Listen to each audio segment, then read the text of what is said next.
allí el transporte a través de membranas, que es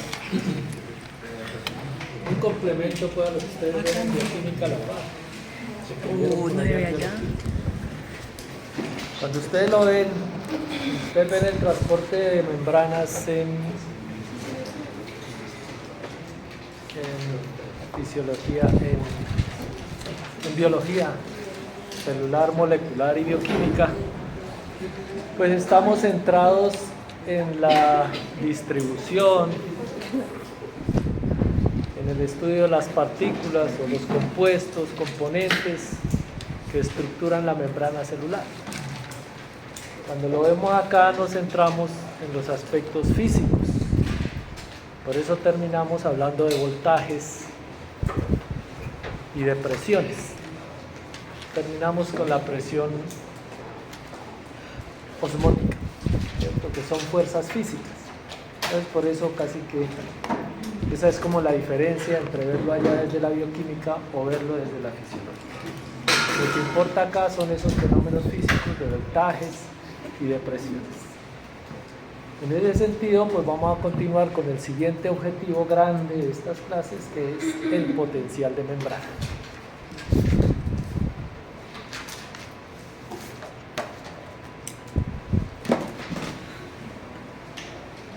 Bueno,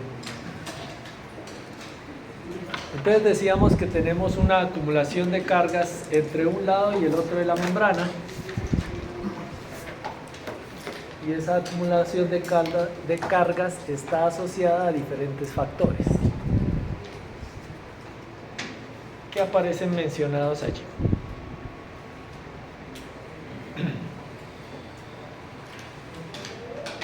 El primero, pues la permeabilidad de la membrana.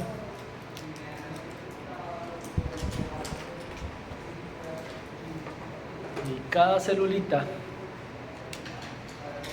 define esa permeabilidad.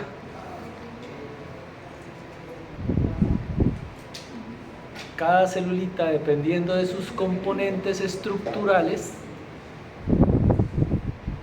determina el movimiento de los iones.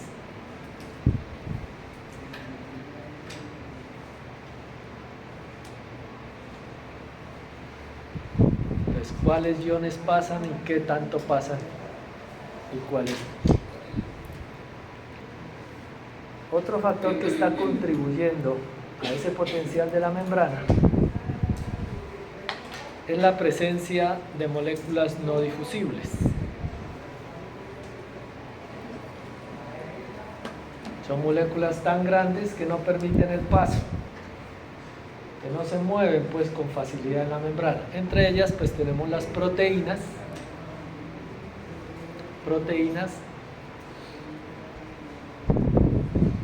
que tienen densidad de carga negativa.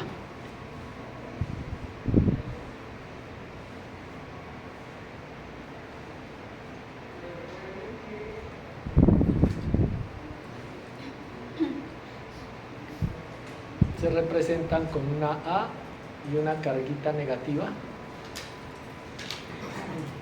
o aniones fijos.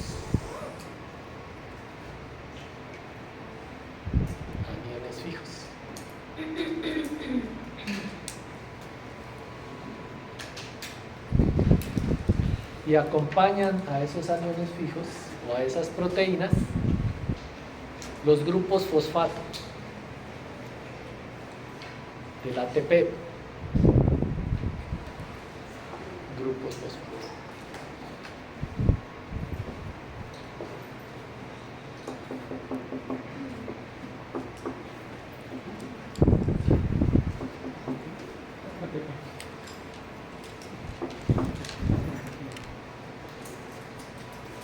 Y el tercer factor pues es la bomba sodio-potasio.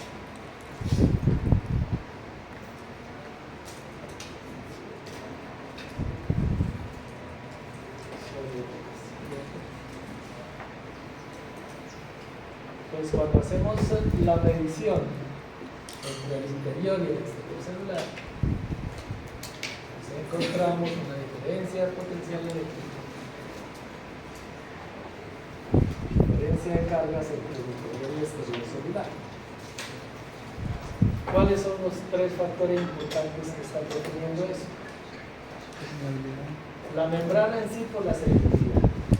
Esta membrana dice quién pasa y quién pasa. La presencia de aniones fijos, las proteínas que tienen cargas negativas y los grupos fosfato que también tienen cargas negativas. Ese conjunto hace una densidad de carga negativa mayor a que hay en el campo. Y si la comparamos con el exterior, pues genera una diferencia de potencial. Diferencia de potencial eléctrica que hemos venido mencionando.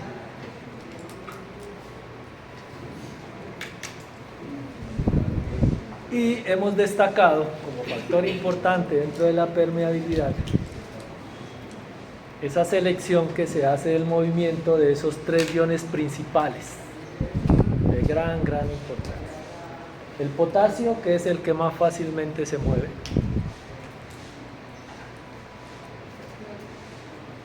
Le sigue el cloro y finalmente al que más le cuesta, al sodio.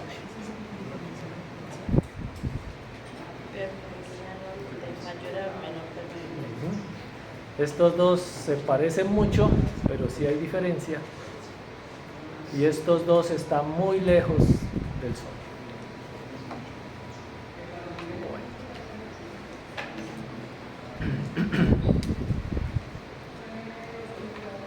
Nuevamente, mejor representadito, aquí tenemos la célula y esto sería el líquido intracelular. Aquí afuera el líquido extracelular. Ya esto se hace en los laboratorios, ¿cierto? Podemos pinchar una célula por aquí, poner un electrodo dentro de la célula y ubicar un electrodo por fuera. Y ese aparatico lo que nos hace es contabilizar estas cargas de aquí con respecto a un exterior positivo. Y aquí hay una escala de 0 hacia el lado negativo hasta menos 70 y hacia el lado positivo aquí tenemos hasta más 30. Y esto puede ser representado en una hojita de papel dependiendo de cómo se mueva esa aguja, ¿no? A un lado o hacia el otro. Así es que cuando los electrodos están afuera, el voltímetro me marca 0. Tan pronto pinchamos aquí, la aguja se mueve hacia el lado negativo, indicándonos una diferencia de potencial eléctrico para el caso negativo. Otro ejemplo aquí. Este es el voltímetro. Los dos electrodos, uno que va adentro y el otro afuera. Para el caso, pues este está representado un axón. Los primeros experimentos que se hicieron al respecto fueron por allá en 1950 en el axón de calamar, que es un axón grande, grueso, que facilitaba las mediciones. En esa época pues tocaba trabajar en esas estructuras que eran grandes, pues. Ahora ya podemos invadir cualquier tipo de célula con micropipetas. Esta es una micropipeta.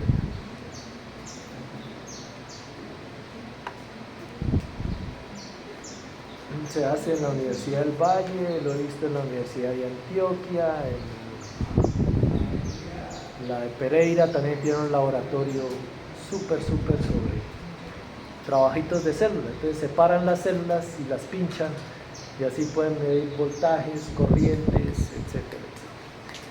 Si tienen la oportunidad, ojalá. Bueno, y aquí pues podemos graficar lo que está ocurriendo aquí. Entonces esta es una escala del potencial de membrana, hacia abajo cargas negativas, hacia arriba cargas positivas. Cuando los electrodos están afuera, pues no estamos marcando nada, y tan pronto pinchamos, se marca una diferencia de potencial eléctrico. Menos 60, menos 70, menos 80. Ese valor de reposo depende del tipo de célula. Se conoce como potencial de reposo de la célula.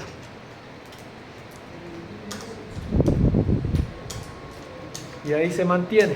mientras no la toquemos, mientras no la estimulemos, la célula se mantiene en ese valor de potencial.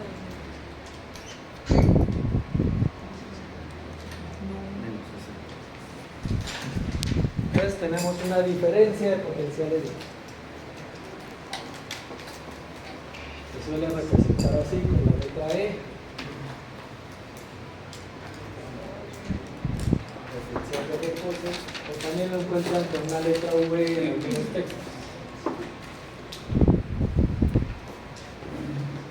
El uno de energía y el otro de voltaje.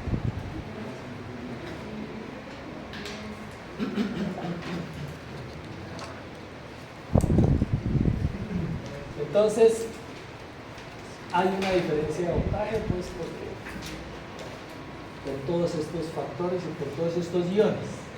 El potencial final pues, es el potencial de la membrana. Este es el potencial de membrana en reposo porque la célula está quieta, está tranquila y nos marca, como mostrábamos antes, menos 60 milivoltios. Son voltajes muy chiquitos, muy chiquitos. El de la pila decíamos que era de 1.5 voltios, es un voltaje grave. Para las celulitas es un voltaje muy chiquitico, entonces lo que medimos son milivoltios.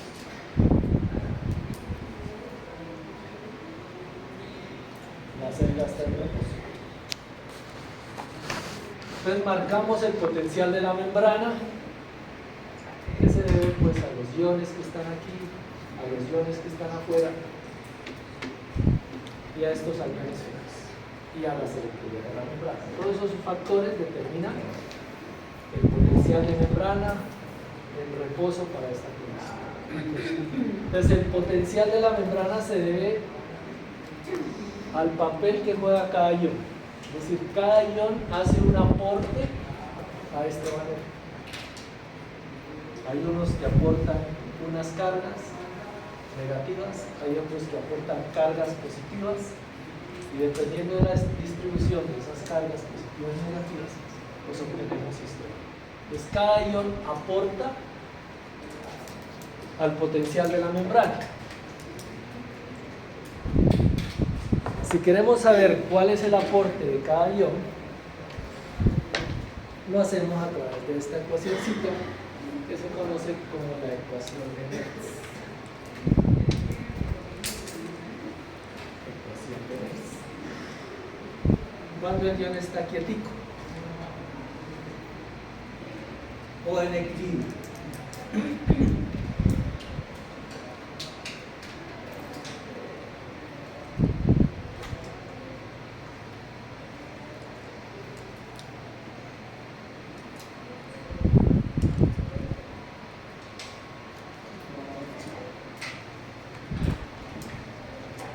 Entonces cada ion genera un voltaje, un aporte al potencial total de la membrana y lo podemos determinar a través de esta ecuación. Por definición, el potencial de equilibrio de cada ion pues es un voltaje teórico que se produce si un ion difunde a través de la membrana a favor de su gradiente de concentración.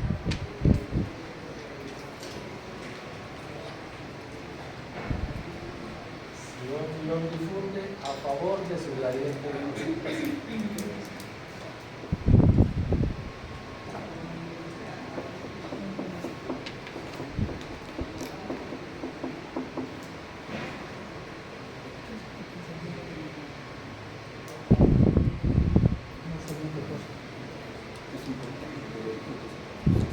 Entonces definamos ese potencial de equilibrio, que es, visualicémoslo por lo menos. Asuman ustedes que estas carguitas son del potasio, que estas cargas positivas son del potasio. El potasio es el que más fácilmente se mueve. Entonces la tendencia por gradiente de concentración, que está más concentrado que acá afuera, hay mucho potasio. La tendencia natural es que estas cargas positivas se van hacia la derecha. Vayan fluyendo. El ion se mueve, como dice ya por definición, bueno, allá no dice, pero se lo acabo de decir. Si un ion difunde a través de la membrana a favor de su gradiente de concentración, entonces el potasio se va moviendo hacia acá. Hasta que llega un punto en el que este potasio quiere salir. Pero hay tantas cargas negativas que no lo dejan salir. En ese momento encontramos el potencial de equilibrio para el ion potasio. Está más concentrado dentro y la tendencia es a salir. Entonces él sale. ¿Hasta cuándo? Hasta que se acumularon tantas cargas negativas que no lo dejan. Usted queda. O lo que es lo mismo, si una carga positiva sale de potasio, si un potasio sale, otro entra. Y entonces estamos en el potencial de equilibrio. Y así para cada ion.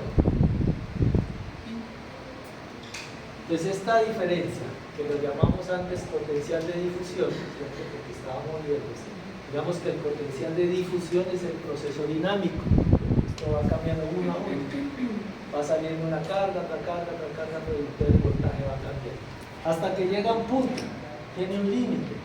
Ese límite es el potencial de equilibrio para el ion potasio. Y eso es lo que aporta el potasio al potencial de membrana. Lo mismo para el calcio y para el sodio. Ese es el concepto del potencial de equilibrio. Está en equilibrio. No significa que las concentraciones adentro y afuera sean iguales. Eso no es equilibrio para el potasio. ¿Sí? Eso no es equilibrio, que sean iguales. Pues es equilibrio de concentración. Pero con respecto al potencial, hay equilibrio cuando un ion entra y otro sale. O cuando uno sale y otro entra.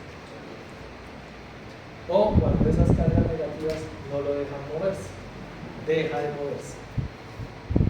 ¿Cómo lo calculamos? A través de esa ecuacióncita. Entonces 61 es una constante, z es la valencia, 61 sobre z por el logaritmo de la concentración en un lado de la membrana con respecto al otro lado.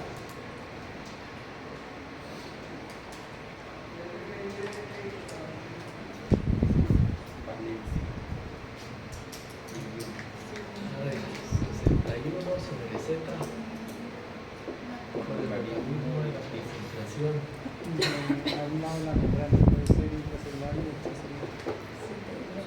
Y así para cada ion.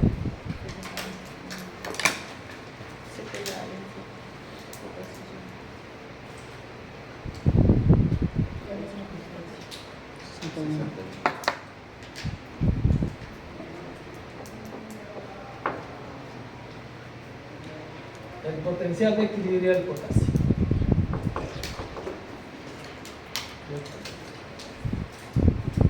Es la ecuación de Nernst. Este 61 viene de otras variables. Esta es la versión corta de la ecuación. La más larga pues no tiene sentido.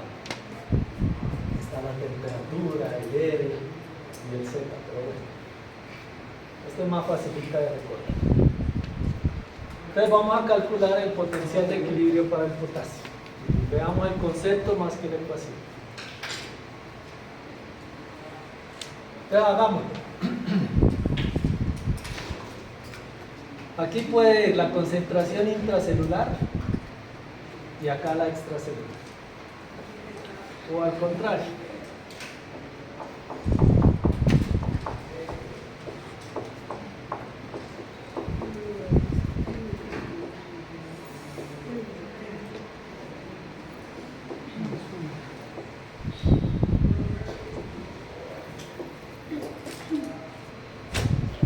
Va a cambiar la X, que significa cualquier ion, y va a poner potasio.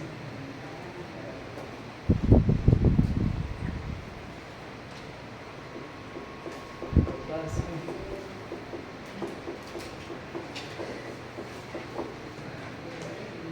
Pues cualquiera de las dos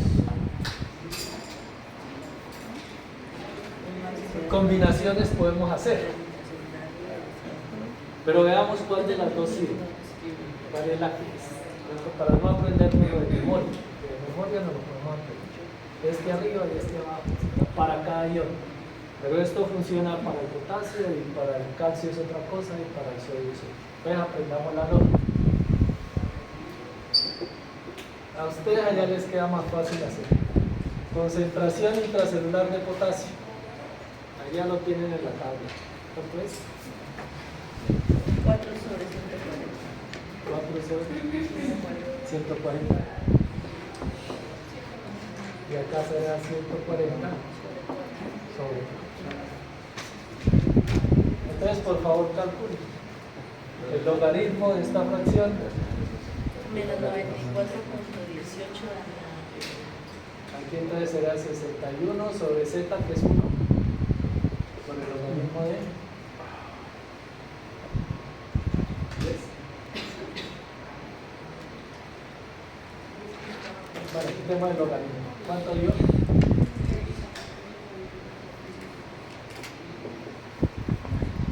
Ustedes lo hacen allá. Pongamos acá ya el valor definitivo. ¿Siento que? ¿90 qué? ¿Cuánto hay acá?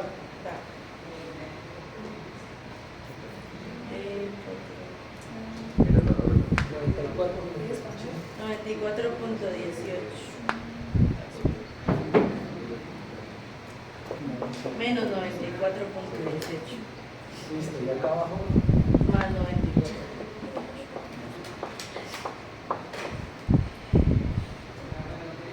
más 94. ¿Cierto? Podemos ubicarlo de una u otra forma y al final lo único que cambia es la carga.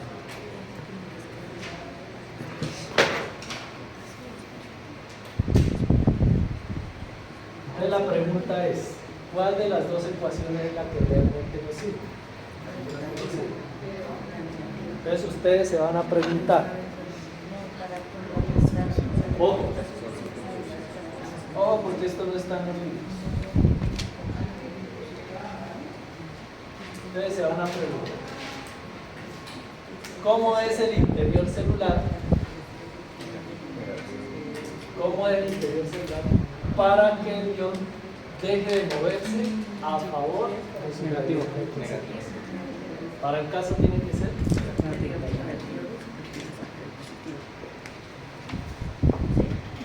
y lo acabaron de regalar.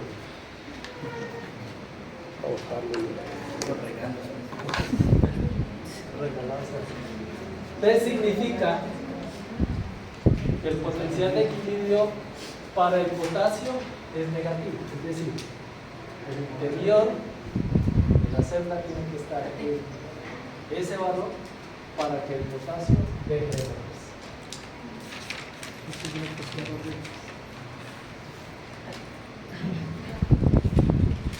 ¿Cuál sigue ahí?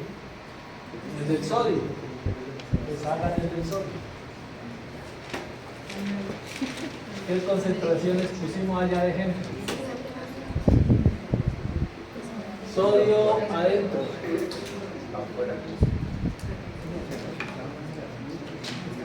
Sodio en el interior. ¿Cuánto pusimos allá en las tablas? 10. Sodio es poquito adentro y afuera 142. 142. Y haciendo los cálculos, ¿cuánto da? Menos 70,28. Acá arriba da Menos 70,28. y acá 28. Pero lo mismo. 2,8. Ajá. ¿Bastante peor de uno? ¿O número de Valencia? Creo que sí. Entonces, ¿cuál sirve para el sodio? La menos 70, la negativa. La negativa. ¿Dónde está más concentrado el sodio? Extracelular. La tendencia natural del sodio es a Afuera. Extra. entrar. ¿Cómo tiene que ser el interior de la celda para que deje de entrar? Negativo. Si es negativo, lo atrae. Positivo. Entonces tiene que ser positivo. Luego la porcentaje sobre que sí. ¿Ves si ven? O sea, usted puede colocarlo arriba abajo. Pero ¿cuál es el que me sirve? Esta combinación es la que nos sirvió para el sodio. En el otro era la otra parte. La concentración está celular arriba y en cambio el potasio está contrario celular arriba.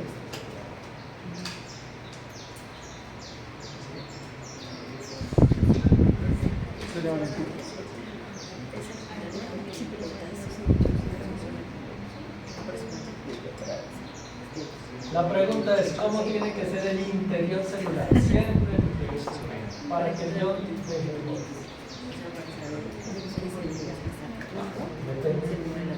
Depende de la simetría de los iones adentro.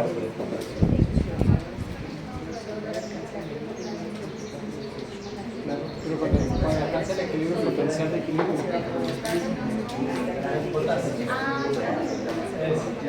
El potasio está más concentrado que adentro. ¿Cuál es la tendencia del potasio?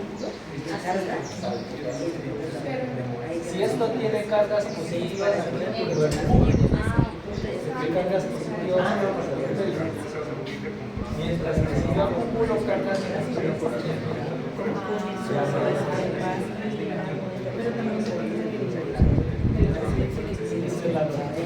Claro, porque uno es el que no me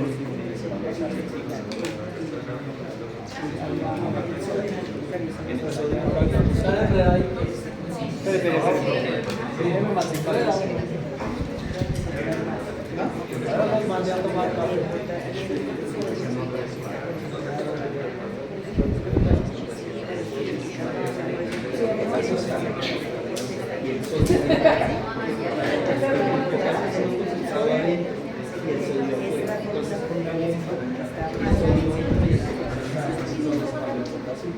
Si yo pongo este muy positivo, esto está muy positivo, cargas positivas se repelen. Entonces al sodio le quedaría difícil ingresar. ¿Cómo le queda fácil al sodio ingresar? Cargas negativas. Igual para el potasio. El potasio quiere salir. Pero si yo acumulo muchas cargas negativas, no lo dejo salir. O lo que es lo mismo, si uno sale, otro entra. Uno sale y otro entra. Estamos en equilibrio.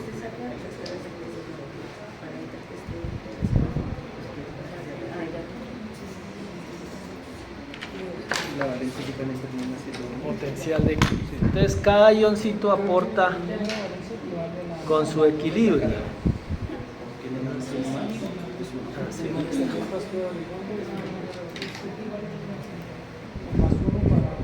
En la casa trabajan el potencial de equilibrio para el calcio y el potencial de equilibrio para el cloro.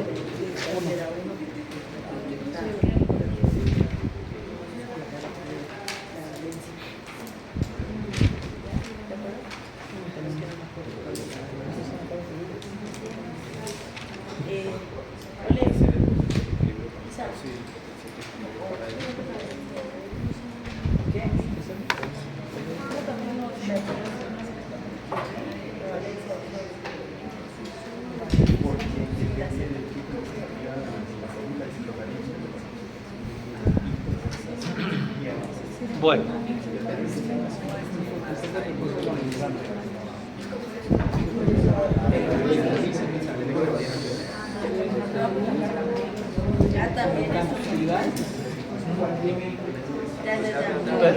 ¿Qué? ¿Permeabilidad? Consciente de la del calcio y electro. ¿Qué?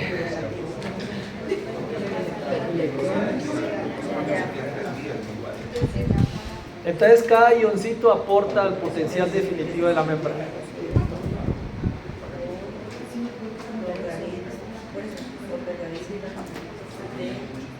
Entonces unos aportan un voltaje y otros aportan otro voltaje. Les decía, es un voltaje teórico, perdón, me devuelvo aquí. Es un voltaje teórico, este que calculamos aquí. Es un voltaje teórico porque no lo podemos medir con el aparatico. No se puede, porque como los iones están ahí revueltos es difícil medirlos. Pero el de la totalidad sí, que es el potencial de membrana. Y por eso decimos que es teórico y se calcula a través de esa ecuación. Por eso es voltaje teórico. No se puede medir directamente, sino que es a través de la ecuación. Y entonces, al fin, pues todos los iones están participando y qué tales. Y si queremos calcular ya el potencial de la membrana, pues todos los iones aportan. Aquí está potasio, sodio, cloro y el resto que ustedes se puedan imaginar, como el magnesio, si ustedes quieren. Y esta es la ecuación de Goldman, Hodgkin y Katz, que la traigo solo para que la tengan como referencia, ¿no? Y que saben que eso existe, que el potencial se puede calcular matemáticamente conociendo esos datos.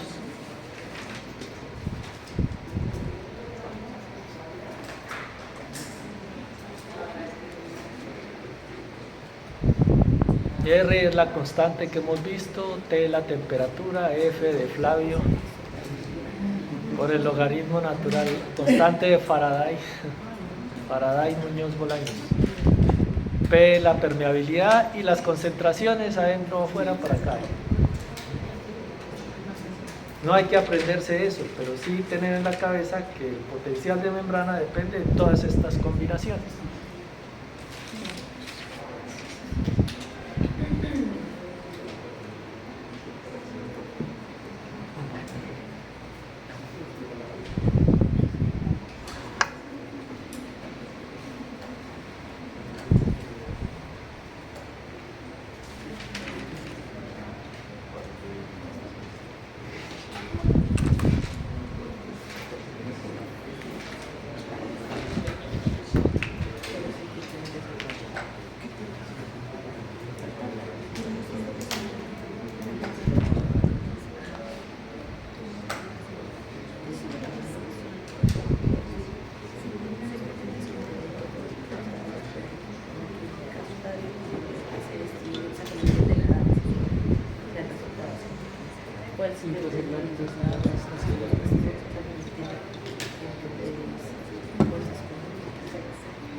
Entonces ya sabemos el potencial de membrana, qué factores lo determinan.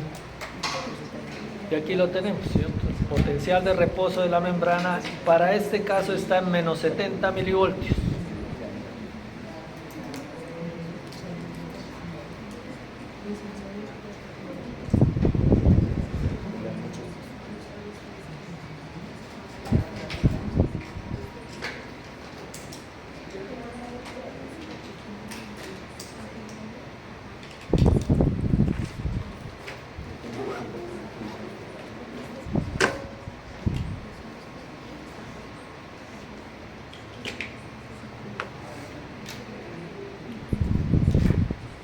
Entonces hasta aquí estamos, en el potencial de reposo.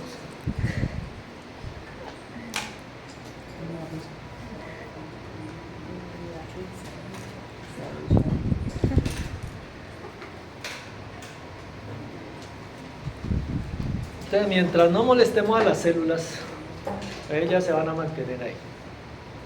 Si las estimulamos, pues ese potencial de membrana que estaba en menos 70 empieza a modificarse. Cambia como aparece aquí. Sube, baja más de la cuenta y lentamente vuelve a su valor de reposo. Por aquí tengo escala de tiempo y por aquí voltaje en milivoltios. Hacia abajo negativo, hacia arriba valores positivos.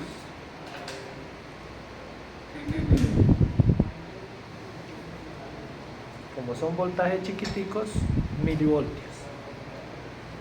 Y el tiempo en milisegundos. Son fenómenos muy rápidos. Ese cambio del potencial de membrana tras ser estimulada la célula es lo que llamamos el potencial de acción.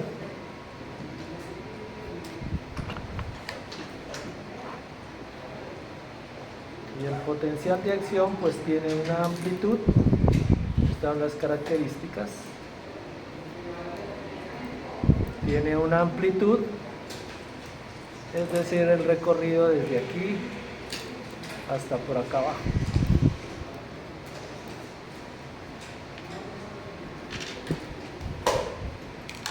La amplitud, pues tiene una duración desde aquí hasta por acá. Amplitud y duración. Otra característica importante es que se propaga sin decremento de amplitud.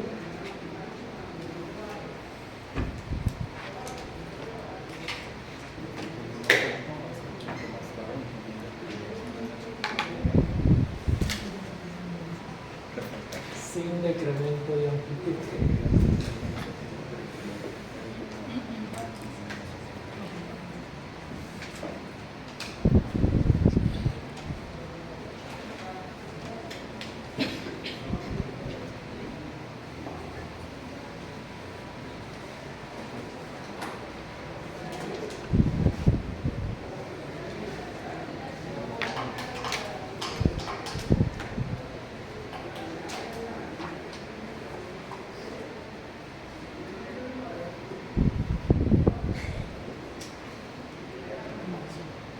Pues simplemente significa que si esta es una neurona, este es el axón, y yo mido el potencial de acción aquí, yo veo que sube y baja y vuelve a su valor normal aquí. Y si vuelvo y lo mido por acá lejos, pues vuelvo y lo encuentro exactamente igual. Se conserva la amplitud.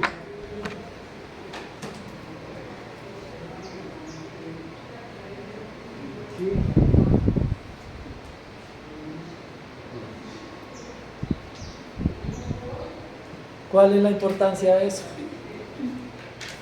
Que la información no se pierda. Si esto fuera más chiquito acá abajo, pues no es la misma información. Luego, a lo largo de la neurona podemos llevar una tras otra la misma información.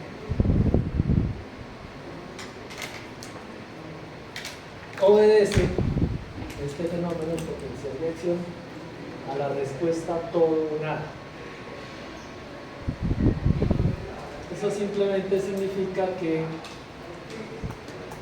o hay respuesta o no hay respuesta.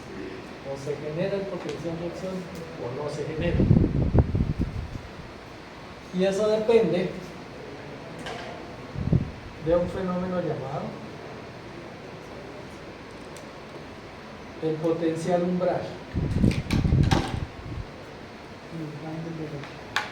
El potencial umbral.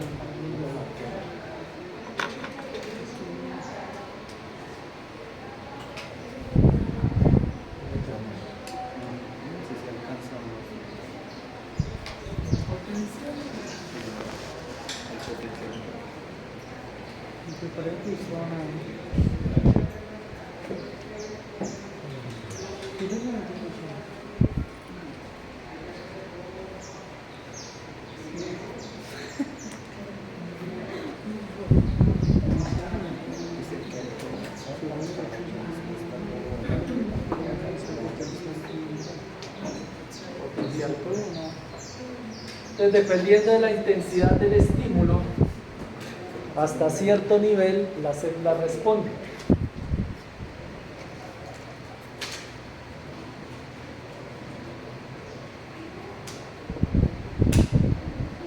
Digamos que este es el estímulo. El estímulo es tocar la célula o pasarle un pulso de corriente. Es lo que usualmente se hace. Entonces este es una diferencia de voltaje chiquitico que produce un estímulo pequeñito, subumbral, por debajo del umbral.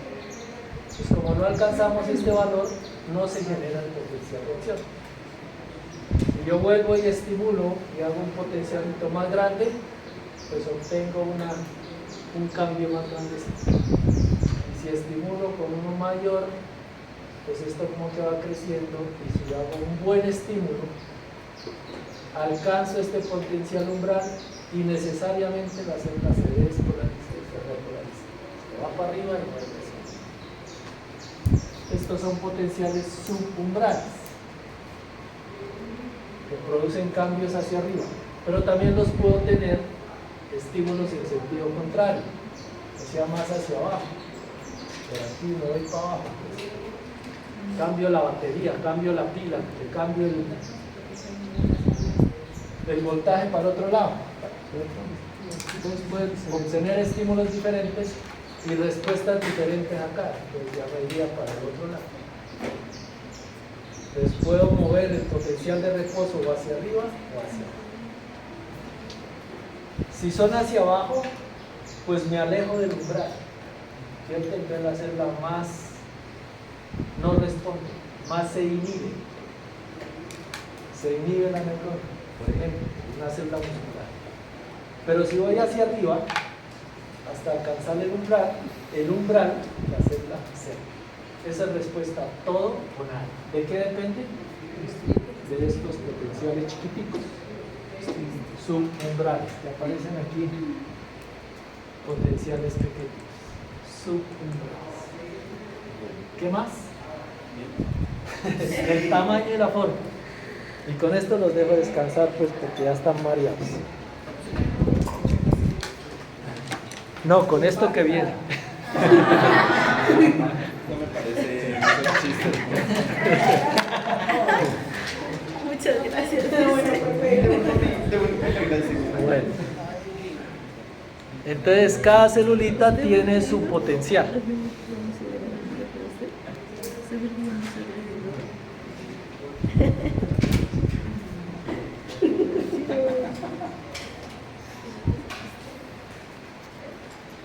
Cada celulita tiene su potencial.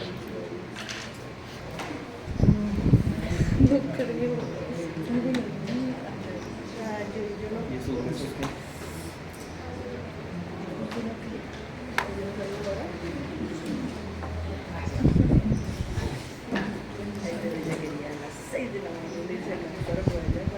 Aquí tenemos la escala en milivoltios, hacia abajo negativo, hacia arriba positivo, y pues hacia la derecha el tiempo, como aparece acá. Y 3 células excitables características típicas. La de una motoneurona, esta será su amplitud. La del músculo esquelético, esta será su amplitud. La de la célula muscular cardíaca, esta es su amplitud. Y pueden notar aquí la notable diferencia del tiempo. Este es muy cortico, 2 milisegundos, músculo esquelético 5 a 10 milisegundos, y la célula ventricular cardíaca de 200 a 500 milisegundos. Ese sería el tiempo de duración del potencial de acción.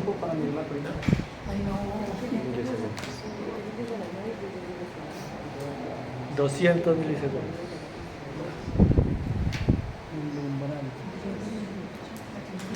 ¿Listo? Son tiempos corticos. Pues unos más corticos que otros.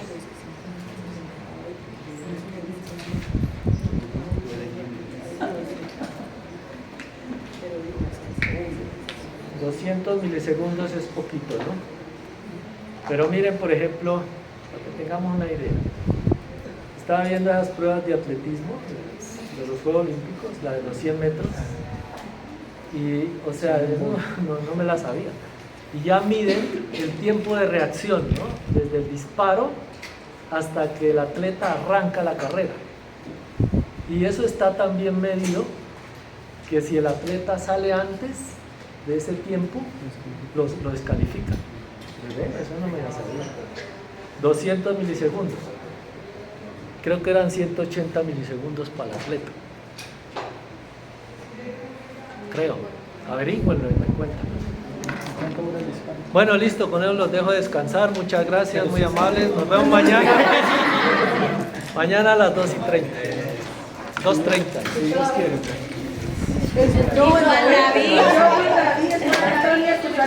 Ahora mañana a las 2 estamos haciendo fila.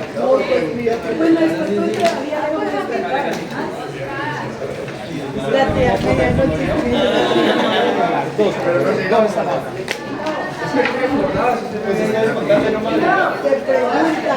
Profe, pero está teniendo las clases que ustedes mañana van a hacer a las 8. Sí. Corte.